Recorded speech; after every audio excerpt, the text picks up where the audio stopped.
지금 당이 절대 위기잖아요. 예. 절대적인 위기. 네. 그러니까 존망의 기로에 섰다. 예. 이렇게 봅니다. 절대 위기에서는 결국 그 비상한 대처가 필요하죠. 그 중에 핵심은 위기에는 장수가 필요하다. 돌파력이 있는 장수가 필요하다. 그 점에서 제가 그동안 많은 성공과 실패를 겪었습니다. 그 경험이 이 위기를 돌파하는데 도움이 되지 않겠느냐 하는 생각을 가졌습니다. 회복이 가능하냐? 네. 어떻게 돌파할 거냐? 네. 첫째, 회복은 가능합니다. 그렇기 때문에 또 제가 출사표를 낸 것이고요. 회복의 근거는 국민의 가슴 속에 있다고 생각합니다. 과연 국민의당이 소멸하는 것이 좋은가, 나쁜가 라는 판단을 국민이 이미 했다고 생각합니다. 우리 하기 나름, 우리 하기에 달렸다고 생각하는 거예요. 저는. 그러니까 어쨌든 작년 총선에서 민주당이 26% 지지를 받았는데 국민의당에 27% 지지를 준 거예요. 그러니까 국민들께서는 국민의당을 대안정당으로 한번 키워보고 싶은 그 열망을 표출한 거고, 또 이번 대선에서는 12개 시도에서 20% 이상의 지지를 보내주셨어요. 특히 안철수 후보가 대통령이 되지 않을 거다 이런 판단을 하면서도, 떨어질 줄 알면서도 찍은 사람이 70%란 말이에요. 찍은 사람 중에 70%가 그건 뭐냐? 이 국민의당이라는 제3당이 있어야 되겠구나 하는 그 근거라고 생각합니다. 근데 이제 어떻게 다시 그런 국민적 요구와 열망에 부응할 것인가 인데, 답은 국민 속으로에 있다고 봅니다. 국민의당은 당헌 3조에 국민의당은 국민을 위하며 당의 의사는 당원이 결정한다, 뭐 이렇게 표현도 되어 있습니다만, 과연 지난 1년 반 동안 국민의당이 국민을 위해서 한 일이 무엇인가, 여기에 대해서 자신 있게 대답할 수 없는 것, 이것이 위기의 뿌리라고 생각합니다. 따라서 국민의당을 살리는 첫 번째 해법은 국민 속으로 들어가는 거다. 지금 국민 속에서는 아우성이거든요. 정말 힘들어서 못 살겠다는 아우성이 들려오고 있는데, 여의도 정치는 그들만의 잔치로 지금 머물러 있지 않습니까? 그래서 여의도를 탈피해서 현장으로 들어가야 된다. 국민의 삶 속으로 들어가야 된다. 대학까지 아들, 딸 가르쳤는데 취직 안 되고 집에서 노는 젊은이들이 한 집, 두 집 걸러 한 명씩 이렇게 있고, 또 해마다 매출이 늘어도 시원찮은데 오르는 물가 생각하면 해마다 매출은 줄어들고, 10년 전에 비해서 뭐 매출이 30% 줄었다고 하소연하는 자영업자들이 태반이란 말이죠. 그 현장 속에서 우선 들어주는 것이 급선무다. 듣는 것이 해법의 절반이다라고 생각합니다. 근데 어떤 정당도 국민 속에 존재하지 않거든요. 그래서 국민 속으로가 우선 첫 번째 그 위기 탈출의 해법이다고 생각합니다. 당 같은 당이었으면 달라졌을 겁니다. 그러니까 참 아쉬운 대목이에요. 지난 1년 6개월 장당 후에 1년 반 동안에 비상대책위원회, 비정상체제가 12개월입니다. 여기에 그 문제의 핵심이 있습니다. 당을 건설하지 않고 비상대책위를 12달 한 거예요. 제가 작년 4월 13일 총선 끝나고 국민이 27% 지지에 38석을 줬단 말이죠. 제가 당선자 워크숍, 또 중진 의원 모임 이런 데서 역설했습니다. 지금이야말로 당을 건설할 때다. 당원을 모집하고 새 정치가 뭔가를 당 건설 과정에서 보여줄 적기다. 지금이 상투 끝이다. 이제 정당 지지도가 민주당을 앞서서 추월해서 지금 고공행진을 하고 있는데, 총선 후에 정당 지지도가 민주당보다 훨씬 앞섰습니다. 거의 뭐 새누리당과 별 차이가 없는 그런 정당으로 우뚝 섰는데 그 시간을 놓친 거예요. 그러니까 그때 원래 4월 총선 끝나고 8월에 전당대회 하기로 당헌에 못 박혀 있었어요. 근데 이걸 굳이 그 당헌을 고쳐서 12월로 늦춰버린 거거든요. 저는 여기서 실패의 단초가 시작됐다고 봅니다. 그래서 얼마 전에 안철수 전 대표가 저한테 판단을 잘못했다 하고 후회한다는 얘기를 했습니다만 참 안타까운 대목이에요. 작년에 국민들이 기회를 줬을 때 왜 당 건설에 들어가지 않고 전당대회를 뒤로 늦춰버리고 그러다가 이제 악재가 발생하니까 비대위로 가고 1년 반 동안에 12개월을 비상대책위원회를 하는 당이 상식에서 벗어난 일이잖아요. 그래서 당을 제대로 건설하지 못했던 것이 양강구도를 지속시키지 못한 핵심 이유입니다.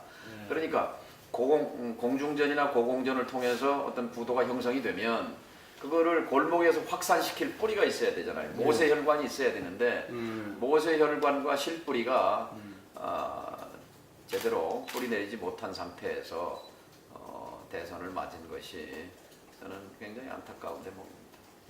동의합니다. 제2의 창당이 필요합니다. 그것은 뭐냐면 추축도를 다시 놔야 합니다. 그러니까 안철수 후보가 열심히 해서 뭐 기둥도 세우고 뭐 석가래도 뭐 세우고 해서 집을 짓긴 지었는데 기초가 부실한 거예요. 기초는 뭡니까? 당원입니다. 당원.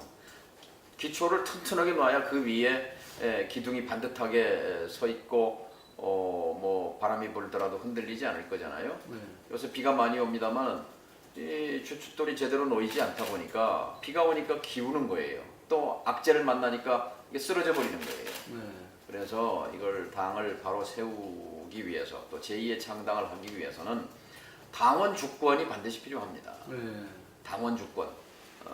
당의 주인이 누구냐 했을 때 당원이다 라고 자신 있게 말할 수 있는 그런 당을 만들어야 되는 거죠. 근데 말로는 안 되죠. 실질적으로 권한과 권력을 주인에게 돌려줘야 됩니다. 당원에게요. 그러니까 예컨대 저는 지금 전당대회 준비위원회에다가 당헌 개정안을 제출하려고 합니다. 당헌 1조 2항에다가 당헌 1조는 이렇게 돼 있어요. 당의 이름을 국민의당이라고 한다. 좋습니다. 2항에다가 신설해서 국민의당의 당권은 당원에게 있고 모든 권력은 당원으로부터 나온다. 이렇게 해서 당원 주권 조항을 당의 헌법에다가 명문화하고 거기서부터 시작하는 겁니다. 거기서부터. 당대표도 당원이 뽑을 뿐만 아니라 지역위원장도 당원으로부터 나와야 되는 것이고 내년 지방선거 공천에도 당원의 권리를 보장하는 것. 여기서부터 당 건설에 착수해야 한다고 봅니다. 자, 지난 촛불 시민 명예혁명 이 과정에서 국민 주권이 확인됐잖아요. 나라의 주인이 국민이다. 당연한 거죠. 헌법 1조 2항. 대한민국의 주권은 국민에게 있고 모든 권력은 국민으로부터 나온다. 이게 종이 위의 문서가 아니라 현직 대통령 권력을 끌어내리고 감옥에 보냄으로써 그리고 정권을 교체함으로써 이 나라의 주권이 국민에게 있다는 것을 현실 속에서 구현했단 말이죠. 확인했단 말이죠. 그러면 나라에는 국민 주권, 당에는 당원 주권, 당연한 것 아닙니까? 이 당연한 것을 실천하는 것에서부터 당을 만들어 가야 된다. 이 꺽쇠로 야 3당으로 묶이면 죽는다. 하는 것이 제가 의총에서 거듭 강조했던 내용입니다. 이제 협치라는 말씀과 그다음에 이제 왔다 갔다 한다는 말씀을 주셨는데 협치라는 말은 틀린 말입니다. 그러니까 국어 사전에 한글 사전에 안 나와요. 협치라는 말이. 그리고 협치라는 말을 이 정부가 쓰려면 협치는 뭐다라고 정의를 하고 써야 합니다. 협치가 협력의 정치인지 협조의 정치인지 타협의 정치인지 이게 불분명한데요. 영어 사전에서 찾아보게 되면 협치는 제일 가까운 말이 콘도미네이션입니다. 콘도미네이트입니다. 공동 지배입니다. 나눠서 지배한다는 얘기입니다. 권력을 나눈다는 얘기예요. 사실은요. 이제 연합정부, 연립정부의 의미지요. 그러니까 사실 저는 문재인 정부가 성공하려면 이 영어 사전에 나오는 콘도미네이션의 정의에 부합하는 협치의 길을 가야 성공한다고 봅니다. 왜냐면요, 민의, 주권자의 민의는 두 가지로 표출됩니다. 하나는 총선 민의입니다. 하나는 대선 민의입니다. 총선 민의는 민주당이 40% 얻었습니다. 120석이잖아요. 실제는 지지는 26%고 의석은 40%를 지금 갖고 있어요. 자, 대선 민의는 41% 받았어요. 근데 지금 5월 10일 취임해서 지금까지는 100% 거의 99.9%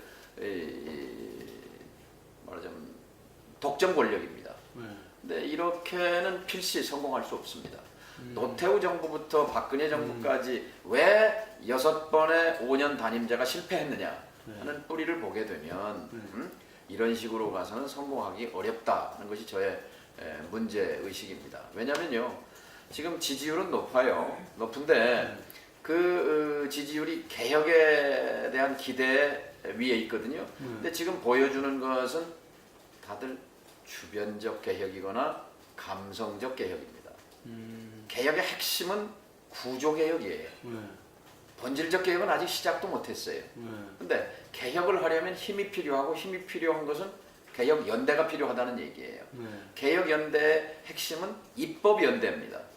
법을 통과시킬 수 있는 연대를 형성하느냐에 따라서 개혁은 힘있게 갈 수 있느냐, 벽에 부딪히느냐, 기득권 저항에 좌초되느냐. 이제 이게 그 판가름 날 텐데, 자, 현재는 120석은 과반수도 아니잖아요. 과반수에 30석이 미달해요. 국민의당 합치면 160석, 과반수는 넘지만 국회 선진화법이라는 날치기 방지법, 몸싸움 방지법이라는 이 장벽이 앞에 있습니다. 그런데 이 장벽을 넘을 수 있는 길이 있어요. 바른정당까지 가세하게 되면 180이 됩니다. 선진화법은 300명 의석 가운데 60%가 찬성하면 야당의 반대를 뚫고 갈 수가 있어요. 무력화시킬 수 있습니다. 몸싸움을 못하게 막아놨죠. 날치기 못하게 막아놨죠. 그러나 대신 180석이 되면 개혁입법에 성공할 수 있습니다. 본원적 개혁, 구조적 개혁에 갈 수 있어요. 그럼 결국 이 문재인 정부가 진정으로 구조를 손댈 의지가 있다면 본질적인 개혁을 재벌 개혁 하나만 해도 얼마나 저항이 크고 기득권의 그 반발이 크겠습니까? 이거를 어떻게 180석 개혁 연대를 만들지 않고 입법 연대를 만들지 않고 어떻게 재벌 개혁을 하겠다는 말씀입니까? 그냥 뭐 사정이나 좀 하고 국민 감정에 좀 감정 좀 시원하게 하고 이런 정도지 실제 국민의 삶을 나의 삶을 개선하라는 국민의 요구를 받을 수가 없어요. 그래서 정말 문재인 정부가 성공을 원한다면 입법 연대로 가야 합니다. 그렇습니다. 그러니까 국민의당 죽이기를 하면 안 된다는 거죠. 또 바른정당을 저는 도와줘야 한다고 생각합니다. 이 정부가요. 말하자면 새로운 보수, 개혁 보수를 지향하잖아요. 그분들의 입지를 늘 생각해 줄 필요가 있습니다. 코너로 몰지 말고 이제 국민의당 얘기를 해보면 이제 오락가락한다, 왔다 갔다 한다 이제 이런 말씀했지만 5월 10일 이제 새 정부가 들어섰어요. 그러면 이제 야당이잖아요. 그러면 야당으로서 내가 서 있는 좌표가 어딘가, 위치가 어딘가 하는 것을 확인하고 그 다음에 이제 어디로 갈 것인가라는 방향성을 잡았어야 합니다. 동쪽으로 갈 건지, 서쪽으로 갈 건지, 남으로 갈 건지, 북으로 갈 건지 그 방향이 항해하는 데 있어서 나침판과 방향이 없으면 이건 뭐 오락가락하다가 좌초하기 십상이잖아요. 자, 그러기 위해서는 뭐 의원 40명, 또 지역위원장 합쳐서 250명, 또 주요 핵심 당원들 난상 토론과 고민과 이런 과정, 그래서 어떤 방향성에 대한 합의 이게 없었단 말이죠. 이게 없는 상태에서 나날이 닥치는 현안에 대한 대응, 임기응변으로 임할 수밖에 없지요. 그러다 보니까 이제 국민 눈에 왔다 갔다 한다, 오락가락한다 이렇게 비친 것이고 이제 그러다가 이제 대형 악재를 만나버린 거죠. 그래서 이제 추락한 것인데요.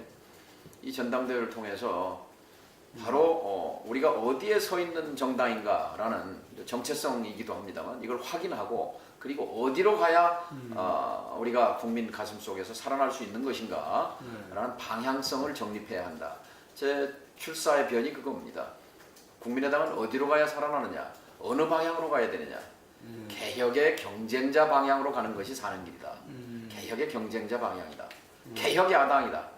말하자면 이 문재인 정부가 적폐청산과 개혁을 하는 과정에서 적극적인 협력자 견인하고 촉진하고 그러나 독선 독주하고 기득권에 타협하고 하는 부분에 대해서는 강력하게 제동을 거는 개혁 야당의 길을 갈 때 저는 국민 가슴 속에서 살아난다 하는 것이 제 확신이고 그렇게 가면 국민의당은 존재 이유가 생기는 거지요. 그리고 국민들이 지지할 이유가 생기는 거고요. 그 국민의당이 만들어지는 데 있어서 돌아보면 이른바 패권주의 이 부분에 대한 반대, 다른 말로 하면은 이게 정당 민주주의가 아니다 하는 거거든요. 그러니까 국민의당에 참여한 사람들의 최소 공통분모, 최소 강령이라고 말할 수 있어요. 그것은 하나는 정당 민주주의를 구현하겠다는 것이고 또 하나는 국민의 삶을 우리가 적극적으로 대변하고 또 향상시키겠다 이런 이제 최소 목표가 있는 거죠. 근데 이제 그걸 실현하기 위해서 또 이제 정권 경쟁에 나선 것이고 이제 실패했단 말이죠. 야당으로서 이제 어떻게 할 것인가. 근데 이 야당의 존립 근거는 국민 지지 위에 있습니다. 특히 야당은 지지율을 먹고 삽니다. 그렇잖아요. 그 김영삼 대통령의 유명한 얘기가 있어요. 야당은 지지율을 먹고 살지만 대통령이 지지율 함정에 빠지면 실패한다. 내가 경험해 보니까 그렇더라 하고 김영삼 YS 전 대통령이 그런 얘기를 했는데 이제 앞부분 우리 야당인데 지지율을 먹고 살아요. 지금 지지율은 이제 거의 없어요. 그러니까 지지율을 어떻게 회복할 것인가 하는 것이 이제 당이 사느냐 죽느냐의 구체적인 그 시험지지요. 그 시험지를 위해서 최소 목표인 이 정당 민주주의, 그다음에 국민의 삶을 향상하는 그 노선 이 두 가지에 이제 철저해야 하는데요. 지금 이 국면을 보면 눈으로 보면 뭐 이제 정권 교체가 되고 평온해 보이지만 사실은 혁명적 국면이 지속되고 있습니다. 가령 50년 전에 4.19 혁명, 그 이승만 대통령이 하야하고 끌어내리고 하와이로 망명하고 그리고 개헌하고 이제 내각제로 개헌을 해서 새 정부가 들어서잖아요. 그걸 4.19 혁명이라고 우리가 명명하는데 4.19 혁명보다 훨씬 규모와 폭과 깊이가 더 큰 그런 2016년, 2017년에 촛불 시민 평화 명예혁명이 지금 진행되고 있는 거지요. 그 1단계 목표는 박근혜 정권을 탄핵하라 하는 거였고 지금 그것이 1단계 목표는 이제 이루어진 거죠. 2단계는 정권을 바꿔라 하는 거였잖아요. 정권 교체 됐어요. 그 다음에 세 번째 목표가 이루어져야 비로소 촛불 혁명이라고 말할 수 있는 거죠. 세 번째 목표는 나의 삶을 개선해라. 그러기 위해서 개혁을 하라. 좀 바꿔라 하는 거 아니겠습니까? 개혁입니다. 그래서 국민의당이 문재인 정부를 그 개혁의 협력자, 개혁의 촉진자, 또 개혁의 경쟁자로서 개혁을 견인해야 한다. 이것이 국민을 위한 길이고 이것이 사는 길이고 제가 또 전당대회에서 제시한 노선이기도 합니다. 제가 8.27 전당대회에서 당대표가 된다는 것은 제가 제시한 노선이 승리하는 것을 말합니다. 그러면 전 당원이 정동영 노선을 승인했기 때문에 그 노선으로 이제 당을 이제 지도해가면 되는 거죠. 저는 필요하다고 생각합니다. 왜냐하면 지금 이 절대 위기 상황이기 때문에 우리가 비상한 방법으로 탈출해야 합니다.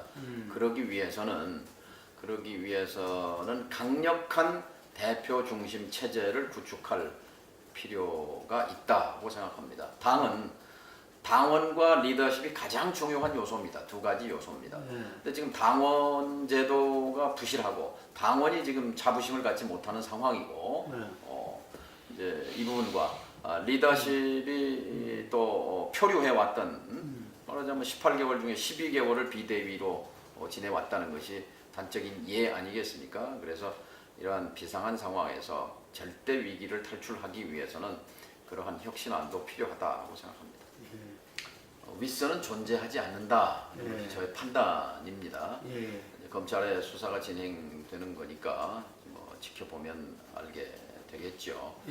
사실 정상적인 그 체계, 시스템이 작동했다면 이건 일어날 수 없는 일이었습니다. 근데 아까 뭐 여러 번 말씀드렸듯이 당을 제대로 건설하지 못한 것, 그리고 그러다 보니까 체계가 작동하지 못한 것, 이것이 이 불행의 씨앗이었다고 생각합니다.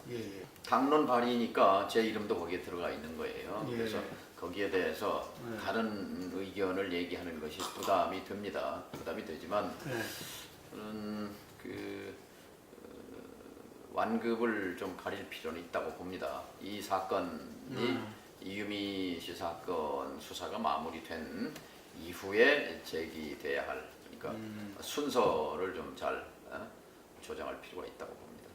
정계 은퇴라는 말만 빼놓고는 본인이 할 수 있는 최대한의 그 사과와 사죄를 표했다고 생각합니다. 그런데 이제 참 좀 아쉬운 것은 왜 좀 빨리 그런 사과를 하지 못했는가 하는 그 안타까움이 있죠. 근데 뭐 어떤 조직이나 정당 내에서도 크고 작은 위기가 발생합니다. 그런데 위기 관리의 일장일조는 신속하게 대응하는 것입니다.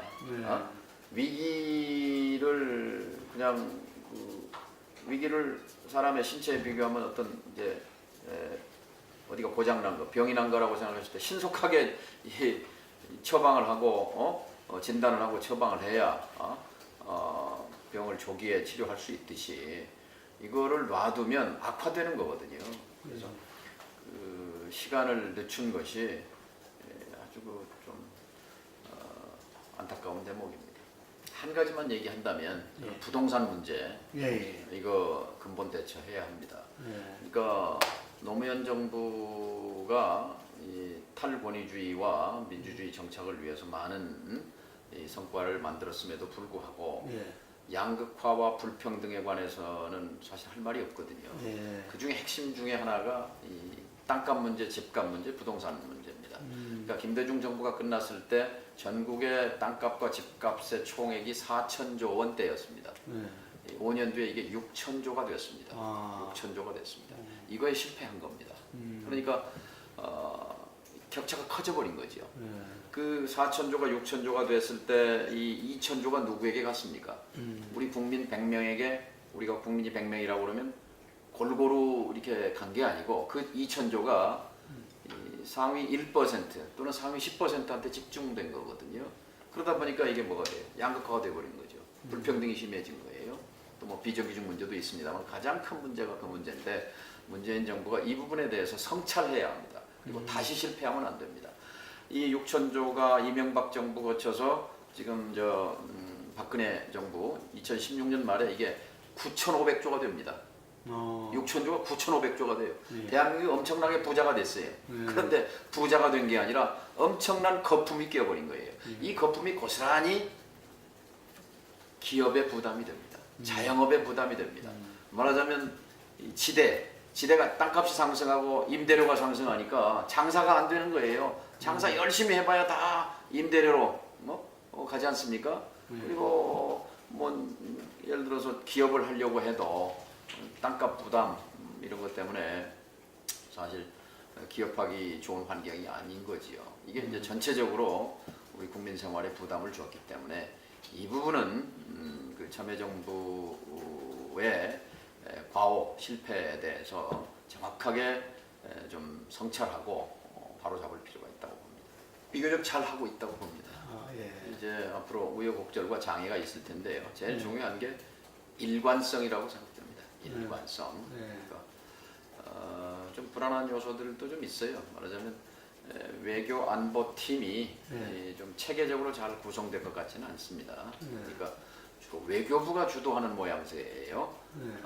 안보실장, 안보실 차장, 안보실의 구조 뭐 등등이 이렇게 되어 있는데 이 외교부의 그 문제는 뭐냐면 너무 외교의 90%를 한미 관계에 의존한다는 겁니다. 한중 관계, 한일 관계, 한러 관계도 주변적인 거예요. 그래서 우리가 우리의 국익이 미국의 국익과 일치할 때도 있지만 불일치할 때도 있잖아요. 근데 외교부는 기본적으로 미국 중심 사고입니다. 이 부분에 대해서 적절하게 제어할 필요가 있다고 보는 겁니다. 그래서 지난번에 저는 강경화 장관 그 청문회 때 당의 그런 입장과 달리 강경화 장관을 지지한다, 해줘야 된다라고 봤는데 외교부 내부자가 아니라는 점 때문에 지지를 했는데 그 이후에 이렇게 그 여러 가지 좀 한두 가지 뭐 돌출적인 거 보면 그것도 좀 걱정입니다. 말하자면 예를 들면 뭐 국회에 와서 우리가 세컨더리 보이콧 옷에 뭐 적극적으로 참여하겠다. 이거 세컨더리 보이콧이라는 것은 북한과 거래하는 건 거의 중국 기업입니다. 중국 기업을 미국이 제재하겠다는 건데 한국이 미국의 제재에 동참해서 중국을 제재하겠다? 그것은 맞지도 않거니와 지금 문재인 대통령이 얘기했던 베를린 구상과 어긋나는 얘기입니다. 엇박자가 나는 거거든요. 이런 부분들을 세심하게 잘 봐야 할 필요가 있습니다. 제 생각에 변함이 없습니다. 왜냐면요. FTA는 자유무역협정입니다. 자유무역협정에는 100% 지지자입니다. 그런데 이 자유무역협정, 이 협정문 1500페이지에 상당 부분이 절반 이상이요. 우리 주권을 제약하고 있습니다. 이 부분을 반대한 거예요. 대표적으로 ISD, 투자자 국가소송제, 인베스터 스테이트 디스퓨트 세틀먼트라고 되어 있는 ISD, 이 독소조항을 걷어내라는 것이 그때 한미 FTA 반대 투쟁의 핵심이었습니다. 자유무역에 관한 확장, 이것을 전적으로 찬성했던 거지요. 이게 핵심이고요. 그다음 트럼프 대통령의 접근은 잘못됐습니다. 우리가 무역에서 한 250억, 한 300~400억 불 흑자는 맞습니다. 그러나 서비스 수지, 뭐 무슨 유학이라든지 뭐 법률 서비스라든지 뭐 금융이라든지 등등 해서 또 미국의 흑자가 늘어났거든요. 근데 지금 트럼프 대통령은 무역만 얘기하는 거예요. 자동차, 철강, 제조업 부분에. 그런데 왜 서비스 교역은 그 계산에 빠져 있는지가 이제 핵심이고, 또 하나 여기다 중요한 것은요. 지난 10년 동안 미국 무기를 거의 1000억 불어치 들여왔습니다. 1000억 불어치. 예? 왜 그거는 얘기 못하는? 그 얘기 해야 합니다. 물론 우리의 국방과 안보를 위해서 들여온 거지만 우리가 무기 구입을 다변화 못한 것은 역시 한미 동맹을 의식한 거고 또 미국과의 관계를 의식한 건데 이 부분도 분명히 미국 국익에 기여했잖아요. 우리 안보에 필요한 무기를 사온 것이지만 그러나 그 부분도 당당하게 얘기해야 된다고 생각합니다. 문재인 대통령이 1년 시간 버는 건 아주 잘한 거예요. 결국 사드가 불거진 이유가 뭡니까?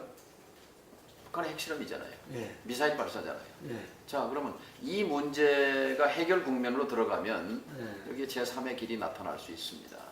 그러니까 핵심은 이제 사드는 일단 시간을 벌었으니까 환경 영향 평가 그 절차를 밝게 놔두고 요 주어진 1년 동안에 북핵과 미사일 문제에 대한 문제 해결 능력을 보여주는 것, 그것이 이제 핵심이라고 봅니다. 중국 간의 문제도 어쨌든 그 속에 있겠네요. 그렇죠. 중국에 대해서는 분명히 얘기해야 합니다. 지금 현대자동차가 반토막 났잖아요. 그리고 이건 중국으로서 한중 관계의 미래를 위해서 이것은 한중 관계의 미래를 위해서 굉장히 부담이 되는 대목입니다. 그래서 이 부분에 대해서는 당당하게 우리가 중국에 대해서도 얘기해야 한다고.